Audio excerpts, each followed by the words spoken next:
Mr. Chairman, proper information can help defeat stigmas, break down barriers, and empower those who are less fortunate. We are proud that once again Israel was a co-sponsor to the UN observance of World Autism Awareness Day. Mr. Chairman, this past year we've been marking 70 years since the end of World War II, when the world created this institution to save succeeding generations from the scourge of war and ensure that the events of the Holocaust in Europe would never be repeated again. The proposed theme for the Holocaust remembrance and education activities in 2016 will be the Holocaust and human dignity.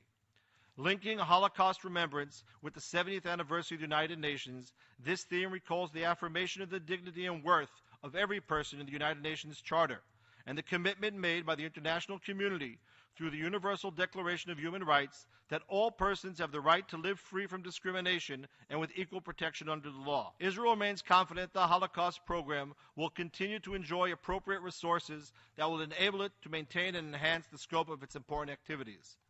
The halls of the United Nations must be a place where information and truth lives on, so that memories of the past remain as moral lessons for future generations.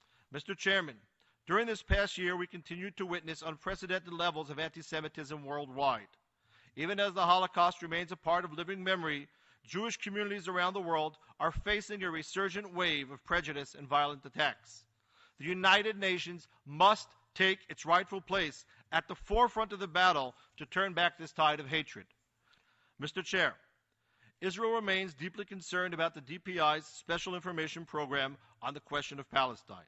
Since its inception, this information program has offered a narrative of our region that is biased and misleading. Similarly, it is crucial to make sure that no UN platform is being abused for the dissemination of materials to promote anti-Israel messages, including through social media platforms.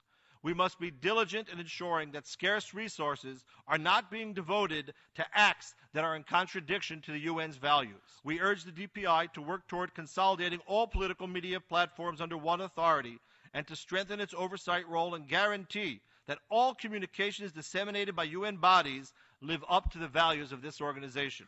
Circulating prejudiced materials under the banner of the United Nations undermines this institution's integrity and impartiality. I listened yesterday to statements made by the Palestinian representative and others. My colleagues in this room were unfortunately exposed to unfounded accusations, including from representatives of countries who consistently rank in the bottom 10 in terms of freedom of the press worldwide. Information is a powerful tool. When leaders in their government-controlled press engage in incitement, the results are bloodshed. Young Palestinians are being exposed to television programs and books that encourage hatred and glorify martyrdom. We must stand up against such phenomena. We cannot allow information and disinformation to turn into a weapon. In the last hour alone, we have seen 2 more terror attacks against the citizens of Israel.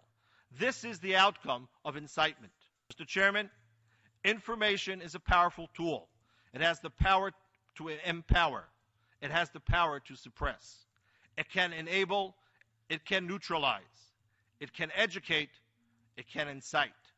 The custodians of information are the custodians of truth.